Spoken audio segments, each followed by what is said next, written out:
Miranda, you and I were talking about this Yep. just a few days ago, and I think it's best addressed by admitting that everyone has unconscious bias. True.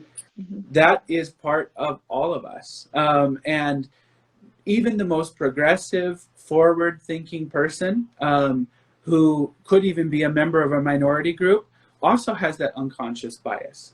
Um, it is part of everyone, and the most important way that we can address it is by realizing that it exists. I myself have had to address some of my own unconscious bias. I'm a minority living in a Asian country, and so sometimes I have my own bias about what it is or what it is not, and I have to address those. I've had life experiences which have formed the way I think of people. Oftentimes, people of different races, and it's important that we don't try to cover it up. That we don't try to say, "Oh, I'm a forward thinking person that's very open to everybody. I don't see color or whatever." That is basically covering up the fact that you may have your own unconscious bias, and bringing that out, talking about it.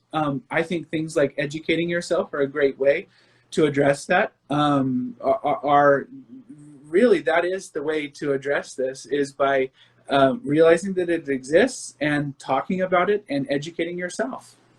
Yeah, I think we don't forgive ourselves enough, right? Because it's almost impossible to not carry forward some of the bias you're presented with as a child, Yeah. right? And right, wrong, or indifferent, I think we could all think back to some of that bias that was portrayed in our life. And maybe today we roll our eyes about it, but you somehow that was built into us, as we grew up and moved along, and then we realized things were wrong. We weren't quite sure why they were wrong.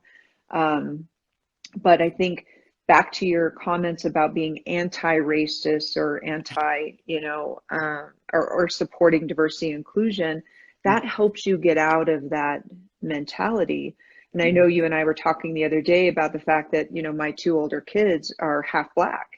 And the fact that I felt it was really important that we just didn't see color, that, we didn't refer to people by their color, that we were supportive and inclusive of all genders, of all, backgrounds. And now I feel, particularly since I'm in the US, that and everything that's going on, that I really feel I should have been more, uh, provided more education about what it is like to be Black in America, not just be nice to everyone and be inclusive and be the humanity first individual I was hoping to do, because Yeah. I don't feel I necessarily prepared them enough for what's now happening in our country.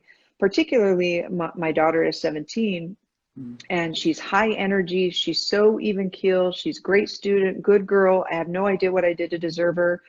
But, I've probably seen her tear up a handful of times, and I've never seen her cry the way she has lately, for what's happening in this country, particularly, with Black individuals. And it's heart-wrenching. But I know that this is something she has to go through to grow, Right. Right. right? To continue her mission to be a humanity first individual and to really impact change. If she wants to be a part of Black Lives Matter and that's where her plight and that's what she wants to do, then I will be her biggest cheerleader. In fact, I'll be her biggest supporter right there with her doing it. But I think those are the type of hard conversations where the surface is see no color, be all inclusive, and do those things. But when you start to break that down on what that really means for you based off your background, your culture, your race, your sexual preference, your age, it becomes a bit different, right? You have to figure out what that is for you.